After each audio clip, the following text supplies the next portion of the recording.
Jerry's. John, we've got Andy Breckman here too. That's nice. It's the two of us calling you. We just miss you, buddy.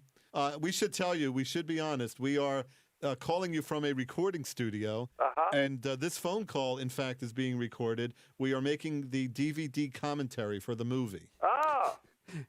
So we just thought we'd call you and just... We wanted to surprise you, so to catch you off guard. We heard you talking to your daughter earlier. You're quite right. Oh, how's your daughter? Camilla? How's she doing? Well, she's in some tiny little town in Maryland where they don't have any food.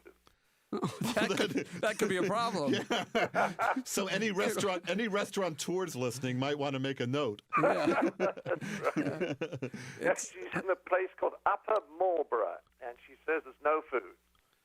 So she's eating grass and chewing small bits of gravel. Does FedEx reach her? Yeah. Maybe we should put together a package and send it. Oh Lord! And how's that? Now, what else do you have planned for today? What have we interrupted? Oh, just a lot of endless stuff. You know what I mean? Here we are. Give me the thing. I had to schedule a dinner with some very nice people who won me in a raffle. Somebody won you in a raffle? Yeah. How much did they pay for their? I don't know, but there's 3 of those at the moment. 3 dinners. I've become the sort of. Isn't that how you cast him, Jerry? Yeah. You won him in a raffle. Exactly. It was a charity raffle. Yeah. We were so lucky. We were so lucky to get him. It could have been some fella from Peru that spoke no English. That's right. Mr. Cleese, I know one thing people watching the DVD might be curious about are the teeth that you brought. Was that your doing? Was that Jerry's suggestion? It was John's. No, it was. I actually played a trick on Jerry. It all happened a few years ago. I was in a dressing room in England in a television studio, and I found these teeth. And I said, "What are these?" And there was a famous presenter in England, a woman who had lots of teeth. And my old friend Peter Cook had these false teeth made in order that he could look like her and send her up. And I put them in, and I was absolutely astounded because it changed my appearance more than anything I'd ever done. You know, all the stuff with wigs and moustaches and all that. Forget it. If I wear teeth that stick out a bit, I'm almost unrecognizable. It was funny because, when you originally, we really talked over the phone before we had met, and you mentioned that you said, we talked about the role. You went on and on about how much you loved the script, and said, Jerry, I have these teeth that I think might be funny. And I thought, did he say Peter Cook's teeth? Well, no, you didn't. But my first impression, of course, every director's nightmare that some actor wants to come on with buck teeth and fake ears and a stringy wig or something like that. And I say, I kind of like you the way you are. But I figured, well, wait a minute. But this is, I got to trust John Cleese. I mean, you just look at the track record and whatever. So I said, well, fine. Bring him along. I'll take a look at him. But I was a little concerned because you seemed very, very into it. And then when you came over to the house for lunch, you walked in the door with them, and it was just funny because they were just a little off. I mean, they weren't really weird. I think they're so wonderful because it makes the character just look slightly off balance. But when just I walked into your house, I was taking advantage of the fact, that you're meeting my wife for the first time. We're meeting for the first time.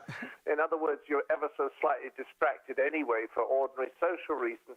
But I don't think you were quite sure for some seconds whether you were. No, it took it for a while. I'm not because I'd seen you on screen, but I hadn't ever met you. And the last thing you want to do at a first meeting is say, "Oh, those are those funny teeth you've been talking about," and have you say, "No, these are my real." So how many days into the shoot was it before you finally asked if they were the real teeth? I was a little bit afraid. I didn't, you don't quite want to say anything. Yeah. But it's funny for that because a lot of people commented on the teeth, but most of the people that comment were those real? They're not quite. They were just perfect. They're not completely sure. They think it was phony. But is there anything else about the production that remember fondly?